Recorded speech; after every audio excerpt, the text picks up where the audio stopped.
चलिए बच्चों, आपके लिए लेकर मैं आया हूँ नवोदय विद्यालय का पेपर। मैथ्स का पेपर है बच्चों। आपको अच्छे से सीखना है, समझना है, क्योंकि आपको मैथ्स में क्वालिफिकेशन लेना है तो ये पेपर आपको अच्छे से देखना पड़ेगा। तो बच्चों सभी अच्छे से क्वेश्चन को देखिए, समझिए, सीखिए, और ये कैसे इन सवाल को किया जाता है वो भी आप सीख लीजिए, क्योंकि आपको एग्जाम में सवाल देखने को मिलेंगे ही मिलेंगे। तो सभी से निवेदन है बच्चों, लाइक शेयर और सब्सक्राइब करना मत भूलिएगा। सब्सक्राइब करिए, क्योंकि ऐसे वीडियो आपको और देखने को मिलते रहेंगे और आपको मैं सिखाते रहूँगा बच्चों। चलिए पहले क्वेश्चन पे आते हैं बच्चों। पहला क्वेश्चन क्या है, ध्यान से समझिएगा। पहला क्वेश्चन क्या कह रहा है? पहला क्वेश्चन कह रहा है, अंकों 5, 1, 6 में से किन्हीं दो अंकों को दो बार प्रयोग में लाकर बनने वाली 5 अंक की छोटी छोटी संख्या कौन सी होगी? तो बच्चों ऐसे सवालों को करने का बहुत ही आसान तरीका होता है। समझिए ध्यान से क्या कह रहा है।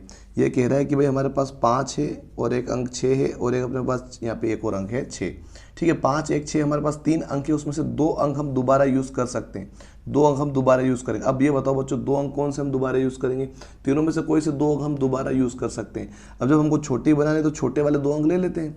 तो एक 5 ले लेते हैं और एक 1 ले लेते हैं। दोनों अंक छोटे हैं 6 से, तो 6 को लेंगे तो बड़ी बन जाएगी। अगर बड़ी बनानी होती तो मैं 5 और 6 लेता, लेकिन अगर हमको छोटी बनाए तो 2 अंक छोटे यही है, इसके मुकाबले ये दोनों छोटे। 5 और 1 को हम डबल ले लेंगे, यानी 1 और 5 को हम क्या करेंगे, दोबारा यूज़ कर लेंगे, तो हमारा अंक बन जाएगा। जैसे कि क्या बनाएंगे, देखो सबसे छोटी बनाए तो सबसे अंक ले लेंगे 1, 1 ये 2 अंक हो गए, उसके बाद 5, 5 ये 2 अंक हो जाएंगे, उसके बाद 6 बन जाएगा। बच्चों ये सबसे छोटा हमारा बन चुका है आंसर। 111556 111556 बच्चों ऑप्शन नंबर जो सी है हमारा, वो हमारा बिल्कुल सही उत्तर होगा। इस प्रकार से आप भी इन सवालों को आसानी से कर सकते हो और सीख सकते हो।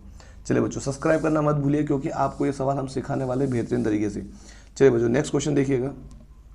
सवाल क्या कह रहे हैं समझिए ध्यान से। संख्याओं 14 और 28 का महत्तम समावर्तक यानी कि एचसीएफ जो है 14 है, इनका लघुत्तम समावर्तक यानी कि एलसीएम क्या होगा, ये हमको निकालना है बच्चों। देखो यहाँ पे 2 संख्या दे रखी है, उसमें से महत्तम एचसीएफ दे रखा है 14 और एलसीएम हमको निकालना है। कभी भी ऐसा सवाल है जिसमें एक चीज़ दे रखी है और एक चीज़ निकालनी हो, तो तरीका क्या होता है बच्चों, ध्यान से देख लीजिए। जो 2 संख्या लिखी होती, इन दोनों संख्याओं को लिखो ऊपर। आप किस प्रकार से लिखोगे, जैसे मैं कर रहा हूँ वैसे आपको करना है। जैसे कैसे करोगे, क्वेश्चन नंबर 2 की बात हो रही बच्चों। ये तो संख्या एक 14 है हमारे पास और एक संख्या हमारे पास 28 है। ये 2 संख्याओं को ऊपर लिखना है और अकेली जो संख्या है, जैसे कि एचसीएफ अकेला एलसीएम निकालना है, तो एचसीएफ को लिख दो नीचे। 14 आया, 14 से 14 कैंसिल हुआ, बचा है क्या 28। तो 28 हमारा क्या हो जाएगा बच्चों, आंसर हो जाएगा। ऑप्शन नंबर ए जो होगा हमारा बिल्कुल राइट आंसर हो जाएगा।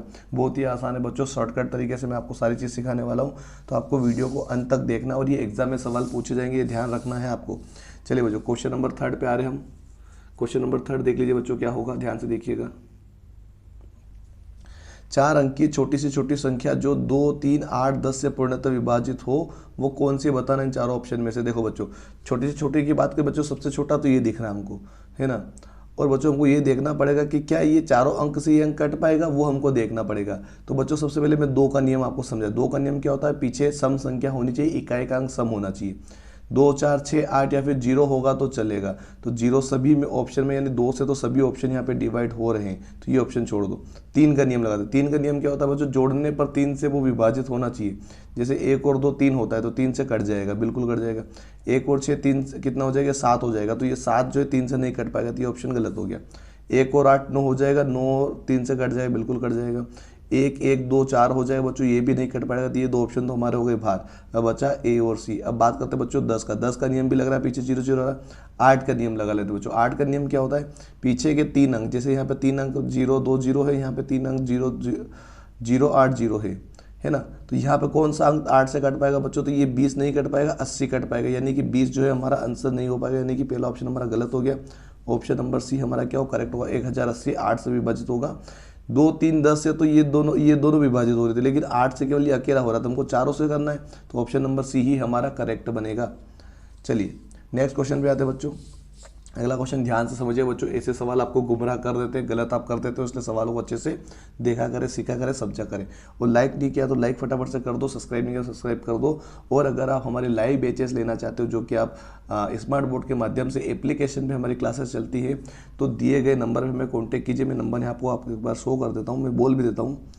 89 यानी 89 59 88 71 और 54 बच्चा, ये नंबर है, इसको आपको कॉल करना है और आपको हमारी लाइव बैचेज आपको मिल जाएगी। कांटेक्ट करके आप बात कर सकते हो, व्हाट्सएप पे मैसेज भी कर दो। एक बार मैं नंबर आपको बता दूं, 8959887154 इस नंबर पे हमें कॉल कर सकते हो, या फिर हमें व्हाट्सएप पे मैसेज भी कर सकते हो इन्हीं नंबर पे। अगर आपको बैच चाहिए हमारी लाइव क्लासेस जो कि स्मार्ट बोर्ड पे एप्लीकेशन से आपको पढ़ाया जाता है, इंग्लिश हिंदी दोनों मीडियम में अवेलेबल है, जहाँ पर टेस्ट सीरीज भी होता है, मॉडल पेपर भी होता है, मैथ्स के टेस्ट भी होते हैं, अलग अलग इंपॉर्टेंट क्वेश्चन भी होंगे, मॉडल पेपर भी आपको दिए जाएंगे।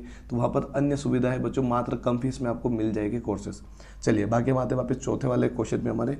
दो संख्याओं का गुणनफल क्या है बच्चों? 18.75 है। क्या है? दो संख्याओं का गुणनफल क्या है? 18.75 है। यदि एक संख्या दूसरी संख्या की 3 गुनी हो तो बड़ी संख्या बतानी बच्चों। देखो ऑप्शन से हम इसको कर सकते हैं आसानी से। बड़ी संख्या बतानी बच्चों, सबसे बड़ा ऑप्शन ये ले लेते हैं, 7.3 ले लेते हैं बच्चों। सिंपल सी बात देखना, 7.3 मैंने ले लिया। अब छोटी संख्या निकालूंगा तो मैं 3 का भाग दूंगा, क्योंकि 3 गुना 3 का भाग देने पर 2.5 आया बच्चों, है ना। समझना बच्चों, बहुत ही आसान सवाल है। बड़ा ऑप्शन मैंने लिया 7.3, इसका 3 गुना मतलब 25, 2.5 का 3 गुना हुआ कि ना? बिल्कुल हुआ। तो बड़ी संख्या इससे 3 गुना हो गई। अब इन दोनों का गुणा करके चेक करना है 18.575 आ रहा है कि नहीं आ रहा है।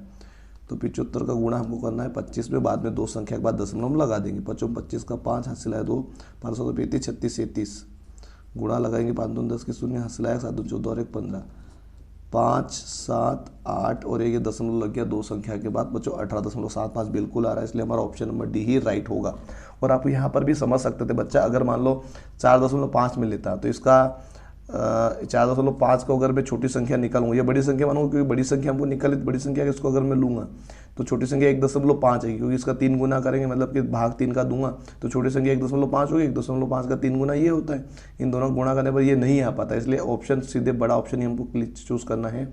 कभी भी अगर बड़ी संख्या चुने तो बड़ी संख्या देखना है, जितने गुना पूछा गया उसका भाग दो, जो संख्या है उनका आपस में गुणा करो, ऑटोमेटिक आंसर आएगा, तभी हमारा करेक्ट होगा आंसर।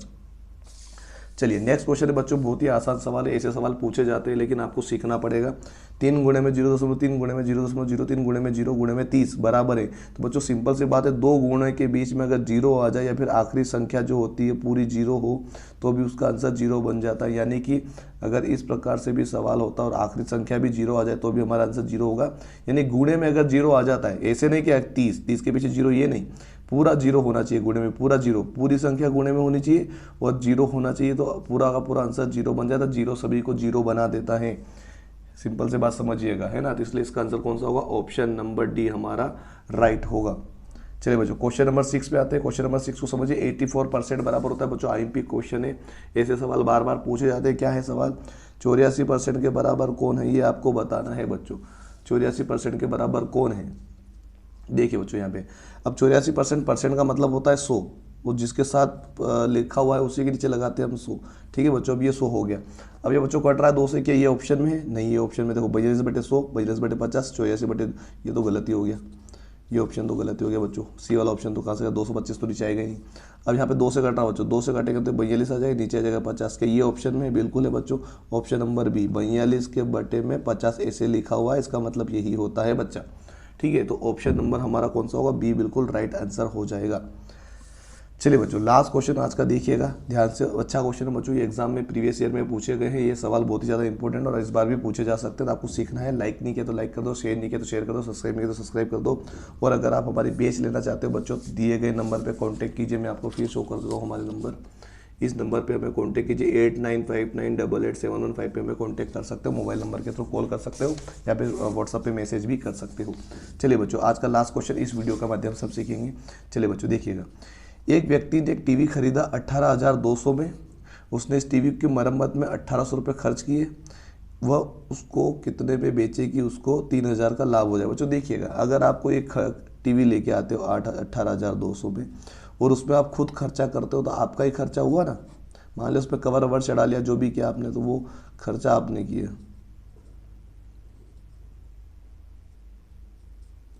तो यहाँ पे 20,000 रुपये का आपको टोटल खर्चा हुआ। आपने क्या किया? टीवी खरीदी 18,200 में, आपने 1,800 रुपये खर्चा लगा, टोटल आपके 20,000 रुपये हो गए। अब 20,000 रुपये आपने टीवी घर पे लेके साफ़ सुथरी करके लेके आ गए। अब 3,000 रुपये और ज़्यादा बेचना, उसको लाभ कमाना, 3,000 रुपये और जोड़ दो, तो कितना? 23,000 में आप उसको क्या करोगे? बेच दोगे। तो ऑप्शन नंबर जो हमारा सी होगा बिल्कुल राइट होगा। तो 23,000 में हम उसको बेच देंगे बच्चों। ठीक है, ये थे बच्चों हमारे कुछ इंपॉर्टेंट क्वेश्चंस। आप इन क्वेश्चन को रिवीजन कीजिएगा, सीखिएगा, और ये सवाल आपके लिए बहुत ही ज़्यादा लाइव, आपके लिए एग्जाम के तहत देखोगे तो बहुत ही ज़्यादा इंपॉर्टेंट है बच्चों। अगर आप सीखना चाहते हो, हमसे जुड़ना चाहते हो तो बच्चों सब्सक्राइब करके रखो चैनल को, कमेंट भी किया करो बच्चों, और लाइक तो करना ही करना है, शेयर भी कर देना है। और बच्चों हमारी अगर आप बैच लेना चाहते हो तो बैच के लिए बच्चों में हमारी जो लाइव क्लास चलती है एप्लीकेशन की मैं लिंक नीचे डाल दूंगा बच्चों। एप्लीकेशन की जो लिंक है बच्चों वो मैं नीचे डाल दूंगा। धाकड़ ऑनलाइन एकेडमी के नाम से हमारा एप्लीकेशन है, वहाँ से आप इंस्टॉल कर सकते हो और इस नंबर पे हमें कॉन्टेक्ट भी कर सकते हो अगर आपको हमारी बैच चाहिए बच्चों। कॉपी पेन पे नहीं हो गया वहाँ पे आपको स्मार्ट बोर्ड के माध्यम से सिखाया जाएगा, जो कि मैं आपको थोड़ा सा शो भी कर देता हूँ हमारे मोबाइल के माध्यम से। लास्ट में अगर आप देखोगे तो हमारी पूरी जो तैयारी है वो यहाँ से होती है। अगर देख पाओगे बच्चों तो यहाँ पे स्मार्ट बोर्ड लगा हुआ है, यहाँ पे हम पढ़ाते हैं, यहाँ से आप देख सकते हो पूरी तरीके से आपको तैयारी करने को देखने को मिलने वाली है। चलिए बच्चों, बाकी आप कॉपी पेन से भी सीख रहे हो, सीखते रहिए। स्मार्ट बोर्ड के माध्यम से भी हम सिखा रहे हैं आपको, तो वहाँ से भी आप सीखिएगा और पढ़ाई जरूर कीजिएगा, 100% आपका दीजिएगा। चलिए बच्चों, बहुत बहुत धन्यवाद।